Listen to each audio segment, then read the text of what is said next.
Hey guys, welcome back to the channel. We're going to do things a little bit differently today. We're going to have a little bit of a chat about the trade situation for myself, but also a lot of people that I'm seeing in the various groups that I'm on, and based on how many trades they've got and how that's going to work at the end of the season in terms of getting together your gun 17 or 18 players, and how hard that's going to be this season with reduced trades, etc. All right, so starting with mine here, we're going to have a little chat in the notes section here. So for me personally, I have 16 trades, but I've seen a lot of people with 14, for example, coming into this week. So after 6 rounds, only 14 left, and myself 16. So we do have 14 rounds remaining.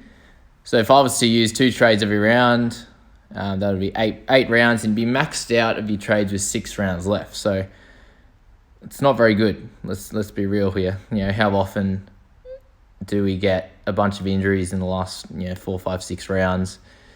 And if you've only got 17 or 18 players there, it's not going to be likely that you can cover all 6 of those rounds with the gun 17.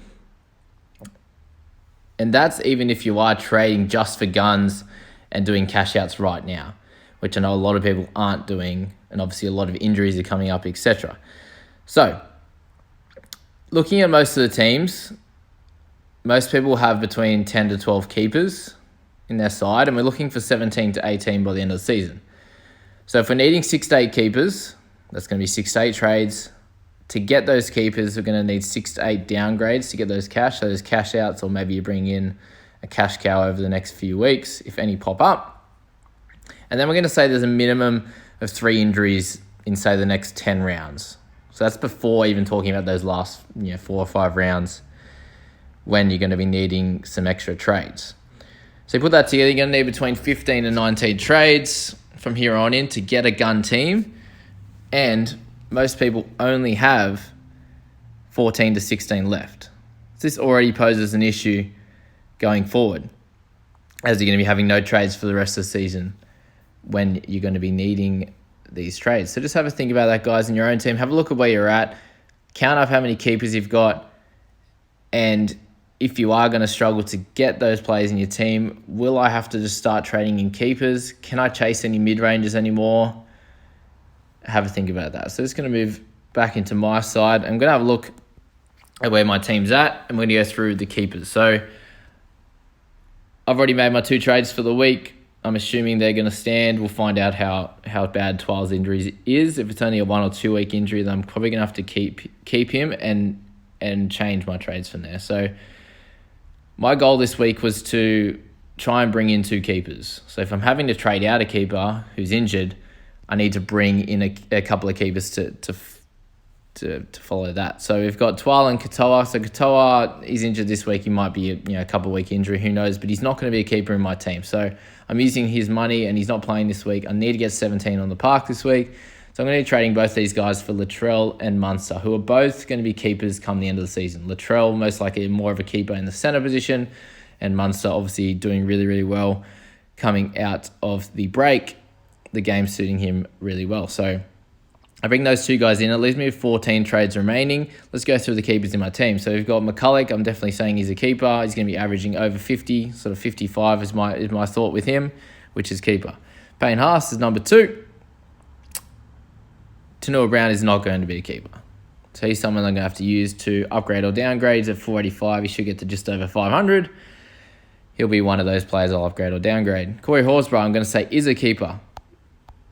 The only thought I'm going to have is with Bateman coming back eventually, then there's a chance that Horsburgh might not be. But he's going to be someone that I think will average over 50. He had a couple of lean weeks there in round 2 and 3.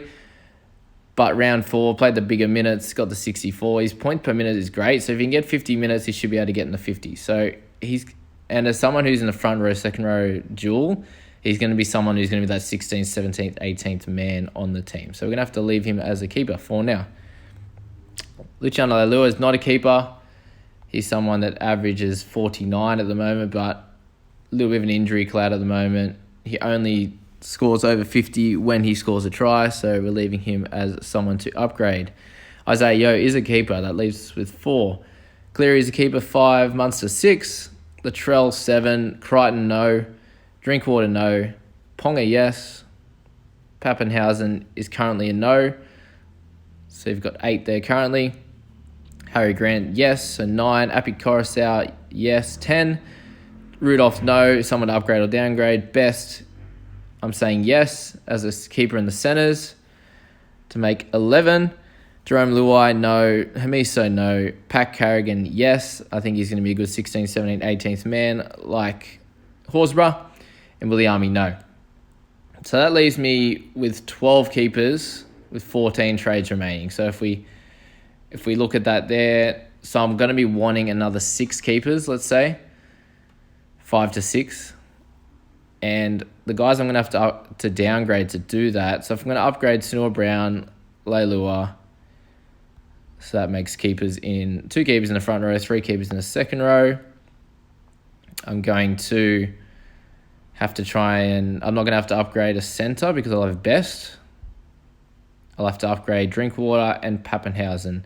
And the guys I'll have to downgrade will be Williami might have to stay. It might not be worth trading him out, being at 290k. But Rudolph's going to have to be downgraded. Luai's going to have to be downgraded. So there's a bunch of guys that I'll have to downgrade, bunch to upgrade, and then hopefully leaving myself with a few trades at the end. Probably 2 trades for the last five rounds is my goal, to be able to cover injuries if I've got 18 people playing. So guys, just something to think about there. Obviously, there's going to be a few injuries in the next 5, 6, 10 rounds as well.